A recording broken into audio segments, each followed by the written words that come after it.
Alma chapter 55. Moroni refuses to exchange prisoners. The Lamanite guards are enticed to become drunk, and the Nephite prisoners are freed. The city of Gid is taken without bloodshed. And now it came to pass that when Moroni had received this epistle, he was more angry because he knew that Amram had a perfect knowledge of his fraud. Yea, he knew that Amram knew that it was not a just cause that had caused him to wage a war against the people of Nephi. And he said, Behold, I will not exchange prisoners with Amram, save he will withdraw his purpose, as I have stated in my epistle. For I will not grant unto him that he shall have any more power than what he hath got. Behold, I know the place where the Lamanites do guard my people, whom they have taken prisoners. And as Amram would not grant unto me mine epistle, behold, I will give unto him according to my words. Yea, I will seek death among them until they shall sue for peace. And now it came to pass that when Moroni had said these words, he caused that a search should be made among his men, that perhaps he might find a man who was a descendant of Laman among them. And it came to pass that they found one whose name was Laman, and he was one of the servants of the king who was murdered by Amalickiah. Now Moroni caused that Laman and a small number of his men should go forth unto the guards who were over the Nephites. Now the Nephites were guarded in the city of Gid. Therefore Moroni appointed Laman and caused that a small number of men should go with him.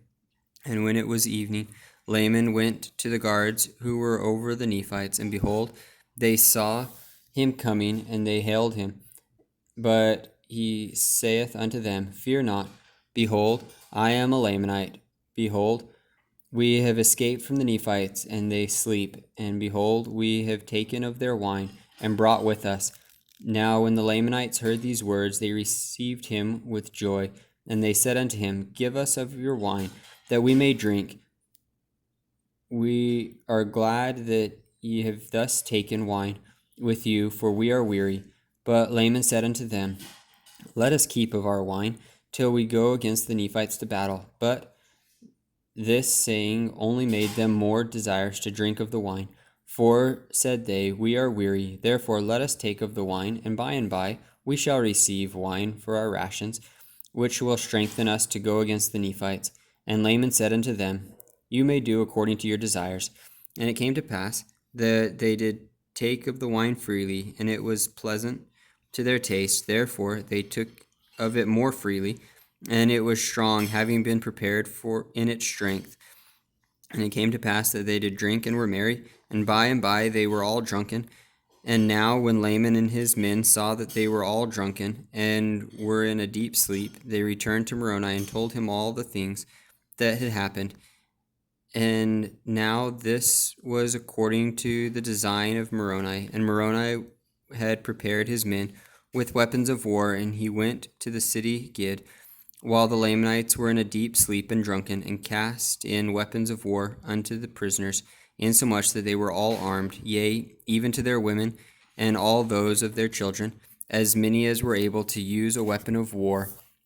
When Moroni had armed all those prisoners, and all those things were done in a profound silence, but had they awakened the Lamanites, behold, they were drunken, and the Nephites could have slain them. But behold, this was not the desire of Moroni.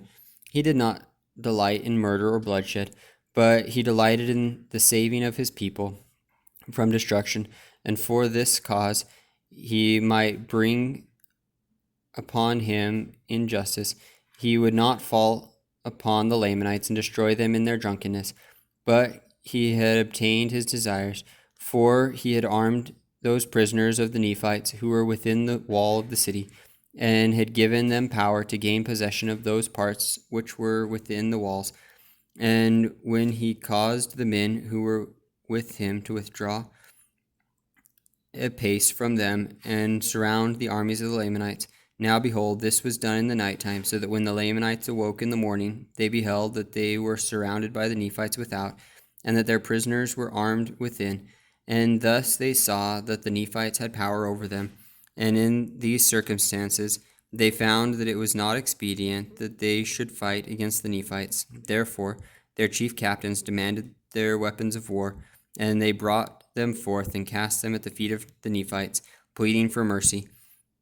Now behold, this was the desire of Moroni. He took them prisoners of war and took possession of the city and caused that all the prisoners should be liberated, who were Nephites, and they did join the army of Moroni, and were a great strength to his army. And it came to pass that he did cause the Lamanites, whom he had taken prisoners, that they should commence a labor in strengthening the fortifications round about the city Gid. And it came to pass that when they had fortified the city Gid according to his desires, he caused that his prisoners should be taken to the city Bountiful, and he also guarded that city with an exceedingly strong force. And it came to pass that they did, notwithstanding all the intrigues of the Lamanites, keep and protect all the prisoners whom they had taken, and also maintain all the ground and the advantage which they had retaken. It came to pass that the Nephites began again to be victorious, and to reclaim their rights and their privileges. Many times did the Lamanites attempt to encircle them about by night, but in these attempts they did lose many prisoners, and many times did they attempt to administer of their wine to the Nephites, that they might destroy them with poison or with drunkenness. But behold, the Nephites were not slow to remember the Lord their God in this their time of affliction. They could not be taken in their snares, yea, they would not partake of their wine, save they had first given to some of the Lamanite prisoners. And they were thus cautious that no poison should be administered among them. For if their wine would poison a Lamanite, it would also poison a Nephite. And thus they did try all their liquors. And now it came to pass that it was expedient for Moroni to make preparations to attack the city Morianton. For behold, the Lamanites had by their labors fortified the city Morianton until it had become an exceeding stronghold. And they were continually bringing new forces into that city, and also new supplies and provisions. And thus ended the 29th year of the reign of the judges over the people of Nephi.